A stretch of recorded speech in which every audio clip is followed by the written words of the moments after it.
مدینے سے محبت ہم کیوں کرتے ہیں؟ What is the reason behind this? آج اس پر بھی کچھ گفتگو کریں گے کہ مدینے سے محبت تو ہمارے ایمان کا تقاضا ہے، کیونکہ مدینے سے محبت دراصل مدینے والے سے محبت ہے، اور مدینے والے سے محبت نہ ہو تو ایمان کمپلیٹ کیسے ہوتا ہے؟ محمد کی محبت دین حق کی شرط اول ہے، محمد کی محبت دین حق کی شرط اول ہے، اسی میں ہو اگر خامی تو سب کچھ نامکمل ہے۔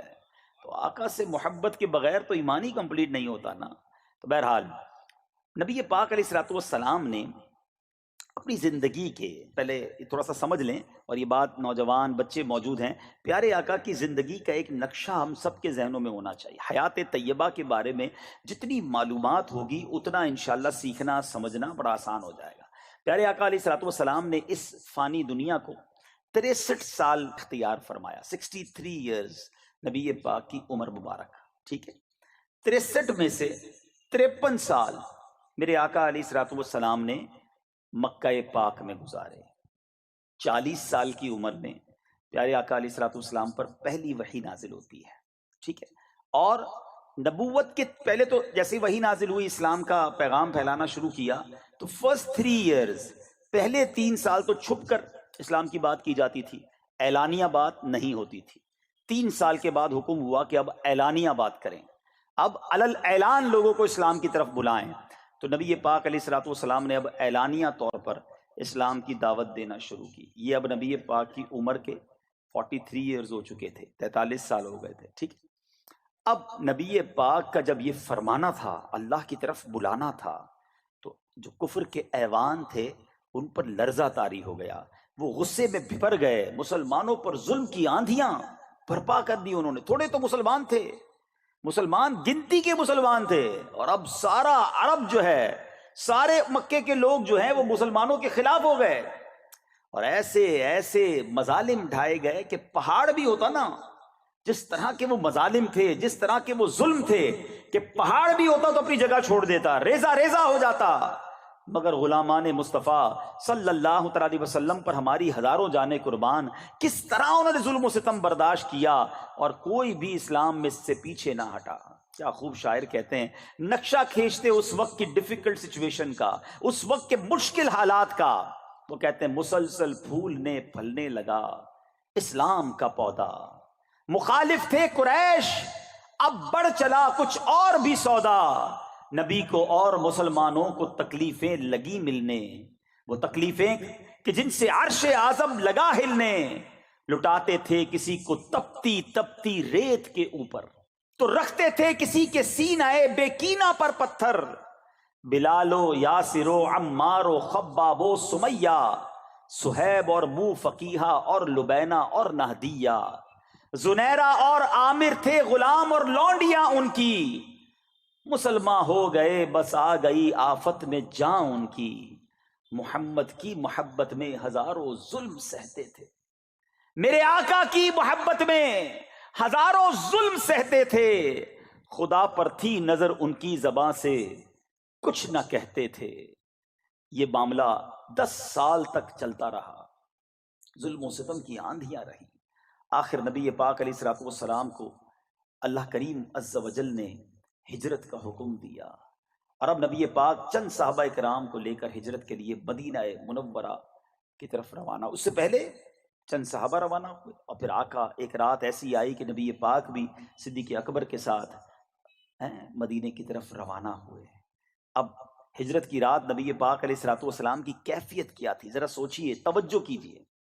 جس شہر میں آپ کی پیدائش ہو، جس شہر میں آپ کا بچپن گزرا ہو، جس شہر میں آپ کا سب کچھ ہو، رشتہ دار ہوں، اور اس شہر کے لوگ آپ پر زندگی تنگ کر دیں، اور آپ کو وہ شہر چھوڑ کر جانا پڑے، جس شہر میں کعبہ ہو، جس شہر میں حج ہوتا ہو، جس شہر میں حجر اسود ہو، آب زمزم ہو، سوچئے نبی پاک ان گلیوں میں بڑے ہوئے تھے، اور اب مکہ چھڑوایا جا رہا تھا۔ میرے آقا کی کیفیت کیا تھی؟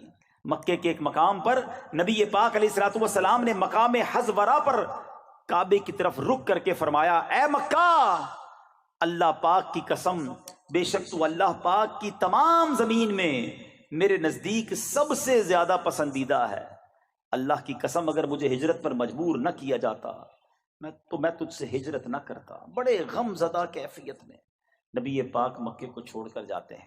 امام حاکم نیشاپوری رحمۃ اللہ تعالی نے روایت کیا کہ جب نبی پاک علیہ الصلوۃ والسلام نے ہجرت کا ارادہ فرمایا تو بارگاہ الہی میں دعا کیا کی تھی؟ ذرا دعا سنیے گا۔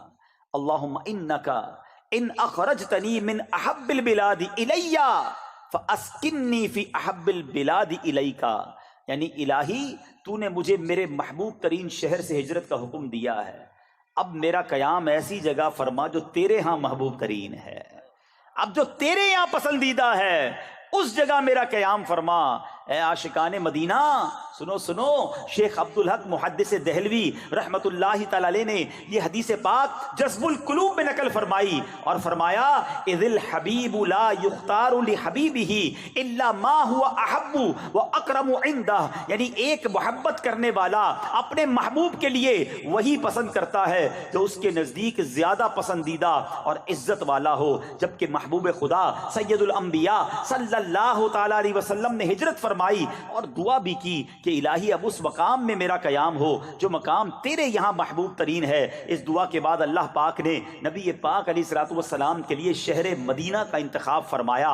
سبحان اللہ، اس سے معلوم ہوا کہ اللہ کریم کے نزدیک سب سے محبوب جگہ مدینہ منورہ ہے۔ پھر جب ہمارے پیارے آقا علیہ الصلوۃ والسلام مدینہ پاک تشریف لے آئے، اب بخاری کی حدیث سنو۔ سرور کائنات علیہ الصلوۃ والسلام فرماتے ہیں اللہم حبب الینا المدینہ کحبنا مکہ او اشد۔ سنو، جو لوگ کہتے ہیں مدینے سے کیوں اتنی محبت کرتے ہو، مدینہ مدینہ مدینہ ہی کہتے رہتے ہو، ارے مکہ افضل ہے یا مدینہ افضل ہے، اس بحث میں ہم نہیں پڑتے۔ سنو نبی پاک کیا فرما رہے ہیں، اللہ سے دعا کر رہے ہیں اے اللہ ہمیں مدینہ پاک سے ایسی محبت عطا فرما جیسی محبت ہمیں مکہ پاک سے ہے۔ آگے کیا فرمایا، او اشد، اللہ اس سے بھی زیادہ محبت عطا فرما، مکے سے بھی زیادہ محبت مدینہ منورہ سے عطا فرما۔